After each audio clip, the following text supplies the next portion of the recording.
This channel does not promote any violence, harmful, or illegal activities. All content provided by this channel is meant for an educational and information purpose only. একবার চীন একবার পাকিস্তান। ইউনূসের বাংলাদেশ যখন চুপি চুপি বিভিন্ন জায়গাতে যাচ্ছে, সেখানে কিন্তু বিভিন্নভাবে আমরা দেখতে পাচ্ছি যে মোহাম্মদ ইউনূস বিভিন্ন জায়গাতে বিভিন্ন রাষ্ট্রপ্রধানদের সঙ্গে তিনি বৈঠক করছেন। ইউনূসের বাংলাদেশ যখন চুপি চুপি আমরা দেখেছি যে তিনি ভারতে আসার কথা বলেছিলেন, কিন্তু তারপর আমরা দেখলাম যে ভারতের থেকে কোনো রকমভাবে কোনো প্রতিক্রিয়া না পেয়ে তিনি একেবারে চীনে গিয়েছিলেন। চুপি চুপি ভারত বিরোধী শক্তিকে মজবুত করার চেষ্টা করছে, তখন ভারত রেখেছে কড়া নজর। আর নজর পড়তেই এবার জল মাপছে নয়াদিল্লিও। আসলে ভারতকে চাপে রাখতেই ইউনূস যে প্রচেষ্টা চালিয়ে যাচ্ছে তা ভালোই বুঝতে পেরেছে সাউথ ব্লক। নরমে গরমে বিমস্টেকের সম্মেলনে ভারতের সঙ্গে একান্ত বৈঠক চাইছে ইউনূস।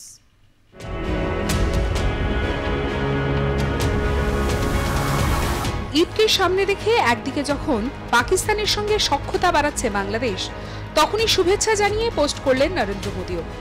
অনেক কিছুর সঙ্গে লিখলেন, এই পবিত্র দিনের উপলক্ষে আমরা সমগ্র বিশ্বের মানুষের শান্তি, সম্প্রীতি, সুস্বাস্থ্য এবং সুখ সমৃদ্ধি কামনা করি। আমাদের দেশগুলির মধ্যেকার বন্ধুত্বের বন্ধন আরও সুদৃঢ় হোক, এই প্রত্যাশাই করি। কিন্তু প্রশ্ন হলো, বাংলাদেশ যা করছে তাতে কি আদৌ সম্পর্ক দৃঢ় তো দূর, টিকে থাকবে কিনা তাই সন্দেহ। প্রধানমন্ত্রী নরেন্দ্র মোদী ৩রা এপ্রিল থাইল্যান্ডের রাজধানী ব্যাংককে যাবেন।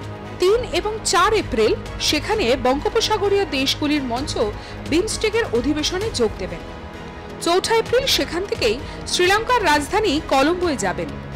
শ্রীলঙ্কায় ৩ দিনের সফর শেষে দেশে ফিরবেন প্রধানমন্ত্রী। বিমস্টেকের সম্মেলনের ফাঁকেই নরেন্দ্র মোদীর সঙ্গে একান্ত সাক্ষাৎকার করতে চাইছেন বাংলাদেশের প্রধান উপদেষ্টা মোহাম্মদ ইউনূস। এই বিষয়ে ঢাকার তরফ থেকে আনুষ্ঠানিকভাবে অনুরোধ জানানো হয়েছিল দিল্লিকে। সম্প্রতি ভারতের বিদেশ বিষয়ক সংসদীয় কমিটির কাছে এস জয়শঙ্কর বলেছিলেন, আলোচনার বিষয়টি বিবেচনাধীন রয়েছে। কিন্তু ব্যাংককে অনুষ্ঠিত হতে চলা বিমস্টেক সম্মেলনে বাংলাদেশের অন্তর্বর্তী সরকারের প্রধান উপদেষ্টা মোহাম্মদ ইউনূসের সঙ্গে ভারতের প্রধানমন্ত্রী নরেন্দ্র মোদীর একান্ত বৈঠক আদৌ হবে কিনা তা এখনো পর্যন্ত নিশ্চিত নয়। সম্প্রতি একটি সাক্ষাৎকারে ইউনূস দাবি করেছিলেন, ভারতের সঙ্গে সম্পর্ক না রাখলে নাকি লাভ নেই, যদিও মুখে আর কাজে তফাৎ অনেকখানি। কিছুদিন আগেই ইউনূসের প্রেস সচিব জানিয়েছিলেন, বাংলাদেশের নতুন সরকার আসার পর থেকেই নাকি মোদীর সঙ্গে কথা বলার চেষ্টা চালিয়ে যাচ্ছেন ইউনূস। ভারত নাকি আবেদনে সাড়া দিচ্ছে না। এবার বিমস্টেক সম্মেলনে ভারতের সঙ্গে বৈঠক করার জন্য কিছুটা সুর নরম ইউনূসের। আবার শুক্রবার ভারতের পররাষ্ট্র মন্ত্রক মোদীর ব্যাংকক সফরের যে সূচি প্রকাশ করেছে, তাতে সেখানে বাংলাদেশের প্রধান উপদেষ্টা মোহাম্মদ ইউনূসের সঙ্গে বৈঠকের কোনো উল্লেখ নেই। ভারতের প্রধানমন্ত্রী থাইল্যান্ডের প্রধানমন্ত্রীর সঙ্গে দ্বিপাক্ষিক বৈঠক করবেন। থাইল্যান্ডের সরকার এই বৈঠকের ব্যাপারে আগ্রহ দেখিয়েছিল। আবার ইউনূসই চীন সফর থেকে ফিরে এসে 7 সিস্টার্স নিয়ে প্রত্যক্ষ হুঁশিয়ারি দেওয়ার চেষ্টা করেছেন। এর আগে 2024 সালে নিউ ইয়র্কেও মোদীর সঙ্গে সাক্ষাতের চেষ্টা বিফল হয়েছিল ইউনূসের। এবার ব্যাংককে সেই সাক্ষাৎ আদৌ সম্ভব হয় কিনা এখন সেটাই দেখার। থাইল্যান্ডে ভারতের প্রধানমন্ত্রীর সঙ্গে একান্ত বৈঠকে আগ্রহী বাংলাদেশের প্রধান উপদেষ্টা মোহাম্মদ ইউনূস। বাংলাদেশের সরকার এ ব্যাপারে লিখিতভাবে ভারত সরকারের কাছে প্রস্তাব পাঠিয়েছিল, কিন্তু নয়াদিল্লি তাদের সাড়া দিল না। তবে একান্তে দ্বিপাক্ষিক বৈঠক না হলেও বিমস্টেক সম্মেলনের ফাঁকে মোদী ইউনূসের সৌজন্যের ফটো সেশন তো হতেই পারে। অর্থাৎ দুই রাষ্ট্রপ্রধান পাশাপাশি দাঁড়িয়ে সৌজন্য বিনিময় করতেই পারেন। যদিও ভারতের পররাষ্ট্র মন্ত্রক এমন সম্ভাবনার বিষয়েও স্পষ্ট করে কিছুই জানায়নি। কূটনৈতিক মহলের মতে বাংলাদেশ সরকার মোদী ইউনূস সৌজন্য বিনিময়েও রাজি হতে পারে। ডোনাল্ড ট্রাম্প মার্কিন প্রেসিডেন্ট পদে ফিরে আসার পর থেকেই বাংলাদেশের প্রধান উপদেষ্টা ভারতের প্রধানমন্ত্রীর সঙ্গে সরাসরি কথা বলতে আগ্রহী হয়ে উঠেছেন। ট্রাম্প তার প্রথম জমানার মতো এবারেও বাংলাদেশকে যে ভারতের চোখ দিয়েই দেখবেন তা খানিকটা স্পষ্টই করে দিয়েছেন। তাছাড়া মোদীর সঙ্গে একান্ত বৈঠক করে ইউনূস কূটনৈতিক জগতে নিজের গুরুত্ব বাড়িয়ে রাখতে চান। আওয়ামী লীগ সহ সব দলকেই সামলাতে মোদির সঙ্গে হাসি মুখ দেওয়া ছবি তার খুবই প্রয়োজন হয়ে পড়েছে এই অন্তর্বর্তী সরকারের প্রধানের। তিনি দেখাতে চান ভারতের মতো বৃহৎ প্রতিবেশীর দেশকে হাসিনার মতো তার সরকারও যথেষ্ট গুরুত্ব দিচ্ছে। সাউথ ব্লক ইতিমধ্যেই মনে করছে ইউনূসের কথাকে গুরুত্ব দিলে বাংলাদেশে সংখ্যালঘুরা বিপদে পড়তে পারে, রাজনৈতিকভাবে বাংলাদেশে আওয়ামী লীগও বিপদে পড়তে পারে। যদিও নয়াদিল্লির কাছে বাংলাদেশের সংখ্যালঘুদের নিরাপত্তাটাই অগ্রাধিকার। কূটনৈতিক মহলের মতে প্রধানমন্ত্রী মোদি চলতি পরিস্থিতি নিয়ে ইউনূসের মুখের ওপর ভারতের অসন্তোষের কথা জানাতে পারেন, কিন্তু বৈঠকের প্রস্তাব উপেক্ষা করার সিদ্ধান্ত প্রতিবেশীর সঙ্গে দ্বিমতকেই উস্কে দেবে। তাতে চীনের কাছে বাংলাদেশের ঘনিষ্ঠ হওয়ার সুযোগটা আরও খানিকটা বেড়ে যাবে। অনেকের মতে ইউনূস সরকার আসলে পাকিস্তানের কথায় চলছে। পাকিস্তানের মতোই জঙ্গিদের আঁতুর ঘর হয়ে উঠেছে দেশটি। ওই পরিস্থিতিতে ইউনূসের সঙ্গে প্রধানমন্ত্রী মোদির বৈঠক ভারতের সন্ত্রাসবাদের বিরুদ্ধে লড়াইটা হালকা হয়ে যাবে। বাংলাদেশ জঙ্গিবাদ সন্ত্রাসবাদকে মদদ দেওয়ার জন্য ভারত বাংলাদেশকে আন্তরিকতার বার্তা দিতে চাইছে না। এদিকে বিমস্টেকের আড়ালে মোদির সঙ্গে আলোচনার মাধ্যমে ভারত বাংলাদেশের সম্পর্কের জটিলতা কাটাতে চাইছে, কিন্তু ভারত তাতে একটুও কান দিতে চায় না। এখনো পর্যন্ত যা জানা যাচ্ছে তাতে মোদি ইউনূস বৈঠকের সম্ভাবনা প্রায় নেই। ব্যুরো রিপোর্ট, আর প্লাস নিউজ। 26শে মার্চ বাংলাদেশের স্বাধীনতা দিবস উপলক্ষে প্রধানমন্ত্রী নরেন্দ্র মোদী ইউনূসকে চিঠি লিখেছিলেন। 31শে মার্চ পবিত্র ঈদ উল ফিতর উপলক্ষে তিনি ফের চিঠি লিখেছেন অন্তর্বর্তী সরকারের প্রধান উপদেষ্টাকে। ঐক্যের বার্তা দিয়েছেন, পাশাপাশি দুদেশের সম্পর্ক যাতে আরও সুদৃঢ় হয় সে কথাও জানিয়েছেন নরেন্দ্র মোদী। আর অন্যদিকে বিমস্টেক সম্মেলনে যাতে নরেন্দ্র মোদীর সঙ্গে মোহাম্মদ ইউনূস দেখা করতে পারেন তার জন্য বাংলাদেশের তরফ থেকে সমস্ত রকম চেষ্টা করা হচ্ছে, কিন্তু সেই দেখা কি আদতে হবে? যদি দেখা হয় তাহলে কি সমীকরণ বদলাবে, নাকি শুধুমাত্র সৌজন্যের ফটো সেশনই হবে? সবটা নিয়ে নিউজ রুমে কথা বলবো আমাদের প্রতিনিধি সুচারু মিত্রের সঙ্গে। সুচারু, একাধিক প্রশ্ন, সেই প্রশ্নের উত্তর কি আমরা পাবো, নাকি শুধুমাত্র যেটা বললাম সৌজন্যের ফটো সেশনই হবে? দেখো, প্রথমেই বলি, এই বিমস্টেক সম্মেলনের দিকে সবাই তাকিয়ে রয়েছেন। 4 দিনের সফরে ভারতের প্রধানমন্ত্রী নরেন্দ্র মোদী সেখানে গিয়েছেন। এই সুযোগেই চাইছে বাংলাদেশ ভারতের প্রধানমন্ত্রী নরেন্দ্র মোদীর সঙ্গে আলাদা করে বৈঠক করতে। বলা ভালো, অন্তর্বর্তী সরকারের প্রধান উপদেষ্টা ডক্টর ইউনূস তিনি চাইছেন এই বৈঠক করতে, ভারতের সঙ্গে সম্পর্ক ঝালিয়ে নিতে। কিন্তু হবেটা কি করে? তার কারণ 5ই আগস্টের পর থেকে লাগাতার ভারত বিদ্বেষী কার্যকলাপ, যে কার্যকলাপ রুখতে বা যে কার্যকলাপ নিয়ে একবারও প্রতিক্রিয়া দেননি অন্তর্বর্তী সরকারের প্রধান উপদেষ্টা ডক্টর ইউনূস। শুধু তাই নয়, ভারতীয় পণ্য বর্জন করো, বিভিন্ন জায়গায় বিক্ষোভ, ক্ষোভ, বাংলাদেশের এই পরিস্থিতির মাঝে কোনো স্টেটমেন্ট ছিল না ডক্টর ইউনূসের। এর মাঝে যে কাজটা তিনি করলেন চালাকির সঙ্গে, কূটনৈতিক স্তরে চীন এবং পাকিস্তানের সঙ্গে সম্পর্কটাকে ঝালিয়ে নিলেন তিনি। চীন সফরে চলে গেলেন, ঈদের আগেই 4 দিনের চীন সফর করলেন ডক্টর ইউনূস, এবং সেখানে গিয়ে চীনকে বললেন যে তারা রেডি, বাংলাদেশের ইকোনমিক জোন রেডি রয়েছে, চীন আসুক, ভরে ভরে বিনিয়োগ করুক, ইনভেস্টমেন্ট করুক, তারা রাজি রয়েছে। অর্থাৎ একেবারে করিডোর চীনকে দিয়ে দেওয়ার একটা অঙ্গীকার।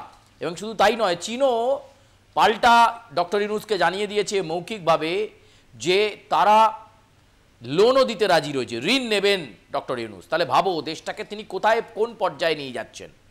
অন্যদিকে বিশেষজ্ঞরা, রাজনৈতিক সমালোচকেরা মনে করছে যে এই যে ডক্টর ইউনূস বিভিন্ন জায়গায় সফরসূচি করছেন, আসলে এর পেছনে পাকিস্তান রয়েছে এবং তার পেছনে রয়েছে হিজবুল তাহরির মতো বিচ্ছিন্নতাবাদী সংগঠন, জঙ্গি সংগঠন এখন ডক্টর ইউনূসকে পরিচালনা করছে। এমন পরিস্থিতির মাঝে এর আগেই একবার ইচ্ছা প্রকাশ করেছিলেন ডক্টর ইউনূস চীন সফরের আগে যে তিনি ভারতে আসতে চান, ভারতবর্ষের প্রধানমন্ত্রী নরেন্দ্র মোদীর সঙ্গে বৈঠক করতে চান। কিন্তু সেই সময় প্রধানমন্ত্রী বা তার দপ্তর পিএমও তার পক্ষ থেকে কোনো ধরনের কোনো মেসেজ, কোনো বার্তা যায়নি, যার ফলে ভারতে আসতে পারেননি ডক্টর ইউনূস। এরপর তিনি চীন সফর কাটিয়ে আসেন, সংস্কারের কথা বলেন, বাংলাদেশে কবে নির্বাচন হবে সেসব কিছুই তিনি বলছেন না। আসলে কি কৌশল চলছে সেটা তিনি নিজে জানেন এবং তাকে যারা পরিচালনা করছে তারা জানেন। এরম পরিস্থিতির মধ্যেই এই যে বিমস্টেক সম্মেলন, যেই সম্মেলন আগে হয়েছিল কলম্বোয়, এবার এই ব্যাংককে এই সম্মেলন, এবং এই সম্মেলনকে ঘিরে একটা প্রত্যাশা তৈরি হয়েছে ডক্টর ইউনূসের মনে যে এখানে বোধহয় ভারতের প্রধানমন্ত্রী ডক্টর ইউনূস চাইছেন যে ভারতের প্রধানমন্ত্রী নরেন্দ্র মোদীর সঙ্গে দেখা হবে। কিন্তু এটাও জানিয়ে রাখা দরকার, ভারত এই ব্যাপারে কোনো আমল দিচ্ছে না, কোনো তাদের সদিচ্ছা নাই। এবং শুধু তাই নয়, ভারতবর্ষ এই মুহূর্তে কোনো অন্তর্বর্তী সরকারের প্রধান উপদেষ্টার সঙ্গে বৈঠক করবে না। প্রধানমন্ত্রী নরেন্দ্র মোদী তিনি ভারতের নির্বাচিত সরকারের প্রতিনিধি, তিনি প্রধানমন্ত্রী, তিনি কোনো অন্তর্বর্তী সরকারের প্রধান উপদেষ্টার সঙ্গে বৈঠক করবেন না। যদি তিনি নির্বাচিত হতেন, ডক্টর ইউনূস যদি ঘোষিত প্রধানমন্ত্রী হতেন, তাহলে তার সঙ্গে বৈঠকে যেতেন নরেন্দ্র মোদী। ফলে এক্ষেত্রে ইউনূসের সঙ্গে মোদীর যে একান্তে সাক্ষাৎ এই বিমস্টেক সম্মেলনের মাঝেই, সেই সাক্ষাতের জল্পনা একেবারে নেই বললে চলে। ভারতের কোনো ইন্টারেস্ট নেই। চীনের সঙ্গে সম্পর্ক তারা ভালো করুক, চীনের সঙ্গে সখ্যতা, পাকিস্তানের সঙ্গে সখ্যতা নয়াদিল্লি কিন্তু নজর রেখেছে, ভারতবর্ষ কিন্তু নজর রেখেছে।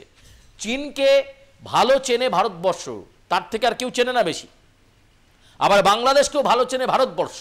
ফলে সেই জায়গায় দাঁড়িয়ে ডক্টর ইউনূস ঠিক কী করছেন, কি করতে চাইছেন, এবং কূটনৈতিকভাবে তিনি ঠিক কি সলতে পাকাচ্ছেন, সেটা ভারতবর্ষের বোঝা হয়ে গেছে।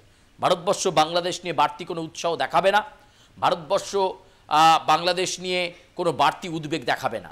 কিন্তু এর পরেও ভারতবর্ষের মতো দেশের মন রয়েছে যারা সেই মুক্তিযুদ্ধের সময় সাহায্য করেছিল, তারপরেও ভারতীয় পণ্য তাদেরকে নিতে হচ্ছে হাত পেতে। পেঁয়াজ, আলু, স্টোনচিপ এছাড়াও বিভিন্ন জিনিস এই পশ্চিমবঙ্গের বিভিন্ন সীমান্তবর্তী অঞ্চলগুলো থেকে বর্ডারের মাধ্যমে পৌঁছে যাচ্ছে বাংলাদেশে। ফলে এই উপকার বাংলাদেশ ভুলে গিয়ে থাকতে পারে, কিন্তু ভারতবর্ষ যে এর জন্য কোনো কিছু দাবি, নট আ সিঙ্গেল করিডোর, মুক্তিযুদ্ধের সময় এত তারা হেল্প করেছিল, কোনো সিঙ্গেল করিডোর ভারতবর্ষ চায়নি। অথচ ভারত বিদ্বেষী কার্যকলাপ রুখতে, সেটার বিরুদ্ধে কোনো প্রতিক্রিয়া দিতে বা এটা ঠিক হচ্ছে না, অন্তত এটুকুনও বলা যায়নি। এমনকি অন্তর্বর্তী সরকারের প্রধান উপদেষ্টা ডক্টর ইউনূসের প্রেস সচিব শফিকুল বাবু তিনি বলেছিলেন, যা হচ্ছে সেটা বাংলাদেশের আভ্যন্তরীণ বিষয়, ভারতবর্ষে সে বিষয়ে নাক গলানোর কোনো দরকার নেই। ভারত নাক গলাতে চায় না, তাহলে বিমস্টেক সম্মেলনের একান্তে নরেন্দ্র মোদীর সঙ্গে বৈঠক চাইছেন কেন ডক্টর ইউনূস? কেন চাইছেন? তিনি কি চান এশিয়াতে নির্ণায়ক দেশ হতে? সে কারণে একবার চীন, একবার পাকিস্তান এবং ভারতবর্ষের সঙ্গে সখ্যতা বজায় রাখতে। চীন এবং পাকিস্তানের সঙ্গে যারা সম্পর্ক ভালো রাখে, সেই দেশের সঙ্গে ভারতবর্ষ সম্পর্ক ভালো রাখবে কিনা সেটা ভারতবর্ষ বুঝবে। ভারতবর্ষের প্রধানমন্ত্রী নরেন্দ্র মোদী তিনি নির্বাচিত সরকারের প্রতিনিধি, কোনো অন্তর্বর্তী সরকারের প্রধান উপদেষ্টার সঙ্গে তিনি বৈঠক করবেন না একেবারেই। প্রধানমন্ত্রী কিন্তু তার দিক থেকে কোনো বার্তা দেননি যে ডক্টর ইউনূসের সঙ্গে তিনি এই সামিট বা এই যে মিটিং বা সম্মেলন বলো, সেখানে গিয়ে এই বিমস্টেক সম্মেলনে গিয়ে তিনি আলাদা করে ডক্টর ইউনূসের সঙ্গে সাক্ষাৎ করবেন না। বিমস্টেক সম্মেলনে এই কারণেই তিনি গেছেন, এশিয়ার কান্ট্রি হিসাবে প্রতিনিধিত্ব করতে, ভারতবর্ষের প্রধানমন্ত্রী হিসাবে প্রতিনিধিত্ব করতে নরেন্দ্র মোদী গিয়েছেন। সেখানে একান্তে কোনো আলোচনার অবসর অন্তত নরেন্দ্র মোদীর নেই, এবং ডক্টর ইউনূসের সঙ্গে নরেন্দ্র মোদীর বৈঠক যে হবে না, সেটা ভারত কিন্তু আগে থেকেই তার মনোভাবে বুঝিয়ে দিয়েছে। ফলে ফুলিয়ে ফাঁপিয়ে বলা ভারতের প্রধানমন্ত্রী নরেন্দ্র মোদীর সঙ্গে সাক্ষাৎ করতে চান ডক্টর ইউনূস, এবং তিনি খুব আপ্লুত, তিনি চান প্রধানমন্ত্রী নরেন্দ্র মোদীর সঙ্গে মিটিং করতে, কিন্তু তিনি চাইলে কি হবে? ভারতবর্ষ এই মুহূর্তে চায় না যে প্রধানমন্ত্রীর সঙ্গে নরেন্দ্র মোদীর সঙ্গে ডক্টর ইউনূস অন্তর্বর্তী সরকারের প্রধান উপদেষ্টা তার সাক্ষাৎ হোক। বাংলাদেশ তো স্বাবলম্বী হয়ে উঠছে, চীন তার পাশে রয়েছে, পাকিস্তান তার পাশে রয়েছে, চীন ব্যবসা দেবে, বিনিয়োগ দেবে, তাহলে চীনের সঙ্গেই সখ্যতা বাড়াক। নয়াদিল্লি কিন্তু সবকিছু নজরে রেখেছে। জুলেখা, একেবারে, অর্থাৎ ঘুরিয়ে কোথাও গিয়ে বাংলাদেশকে একটু সবক শেখাতে চাইছে ভারত। নজর থাকবে সুচারু। আপাতত তোমাকে ধন্যবাদ।